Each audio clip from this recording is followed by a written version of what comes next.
Mes chers compatriotes, je m'adresse à vous en ce moment précis, après l'annonce de la levée des sanctions que la CEDEAO avait prises à l'encontre de notre pays.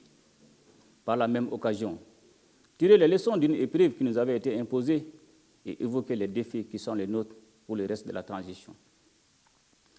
Je voudrais avant tout adresser mes sincères remerciements au peuple malien pour sa gigantesque mobilisation de soutien le 14 janvier 2022. Suite à l'appel des autorités de la transition. Ce jour-là, le peuple avait fait parler sa fibre patriotique et exprimé sa détermination à être désormais maître de son destin. Il avait par la même occasion démontré la forte légitimité des autorités de la transition. Et je remercie l'ensemble des couches de la population pour leur engagement et leur résilience, notamment les opérateurs économiques du secteur formel et informel, les salariés de l'administration et du secteur privé, les syndicats, les leaders d'opinion, religieux et culturels, les Maliens de la diaspora et le monde rural qui ont tous soutenu les efforts du gouvernement. Je remercie particulièrement les agents du secteur de l'économie et des finances pour leur gestion efficiente de cette crise.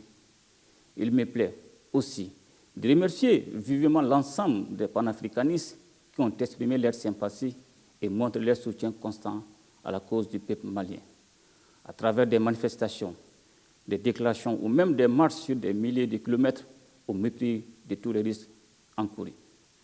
Ces prises de position ont sans aucun doute conforté la lutte des Maliens. Le peuple malien ne saurait oublier aussi la grande marque de fraternité et de solidarité dont il a bénéficié de la part des gouvernements des républiques sœurs de la Guinée et de la Mauritanie, qui ont laissé leurs frontières ouvertes à la circulation des marchandises et accordé toutes les facilités dont le Mali avait besoin en ce moment difficile. Mes chers compatriotes, nous avons tous été surpris de voir que les sanctions prises par la CEDEAO contre notre pays ont été la seule réponse face à la volonté des Maliens de refonder l'État après de multiples crises politiques que le Mali a connues. Cette volonté du peuple a été fortement réaffirmée au cours des assises nationales de refondation qui ont fait des recommandations dans tous les domaines de la vie nationale pour éviter à notre pays un éternel recommencement. De l'avis général des Maliens, la transition est le meilleur moment pour procéder à des réformes qui sont de nature à ramener la stabilité politique et sociale. C'est ainsi que nous avons engagé des actions fortes pour répondre à ces vœux ardents du peuple. Il s'agit notamment de la mise en place de deux organes importants pour la suite de la transition, à savoir le comité indépendant de suivi et évaluation de la mise en œuvre des recommandations des assises nationales de la refondation et la commission de rédaction de la nouvelle constitution. Mes chers compatriotes, il est évident que notre approche n'a jamais consisté à remettre en cause le retour à l'ordre constitutionnel. Cependant, ceci devrait se faire dans des conditions de sécurité et de stabilité. Dans ce contexte, il me plaît de saluer la montée en puissance des forces armées maliennes qui remportent des victoires éclatantes sur les groupes terroristes. Ces derniers, dans leur dépendance, n'ont d'autre stratégie que de s'attaquer aux paisibles citoyens sémant la mort et la désolation dans certaines localités. Ils doivent cependant comprendre que les forces armées vont continuer leurs offensives pour les traquer partout afin de ramener la paix et la quiétude sur l'ensemble du territoire. Pour ce faire, les autorités de la transition ne feront économie d'aucun moyen. Aussi, le gouvernement travaille au retour de l'État dans toutes les zones affectées par les actions des terroristes. Ceci est une condition sine qua non pour la mise en place des services sociaux de base qui devront soulager et améliorer les conditions de vie des populations. Mes chers compatriotes, l'heure est à l'union sacrée autour des intérêts supérieurs de la nation. Le combat du développement est celui qui devrait occuper toutes les Maliennes et tous les Maliens. Nous avons beaucoup appris des sanctions qui nous avaient été imposées. Le meilleur est à venir. Plaise à Dieu.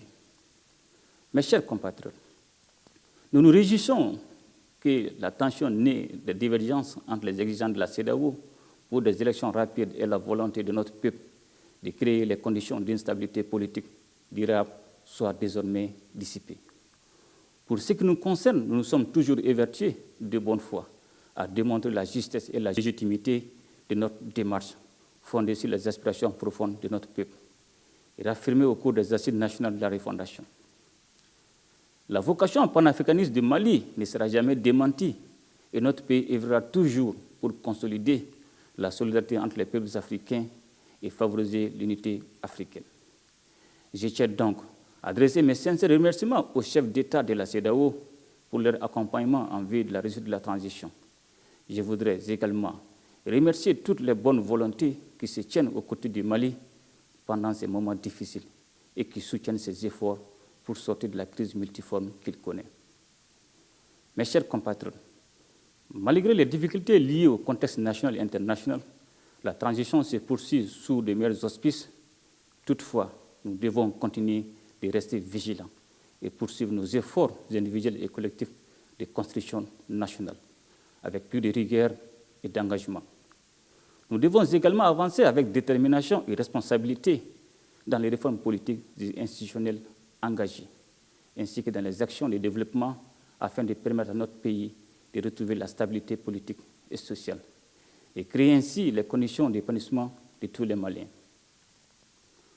En cette veille de la célébration de la fête d'Eid el-Kébir, j'adresse à la communauté musulmane et au peuple malien tout entier mes vœux de bonheur, de paix et de tranquillité. Ensemble, nous ferons le Mali Koura, qu'Allah bénisse le Mali et protège les Maliens. Je vous remercie.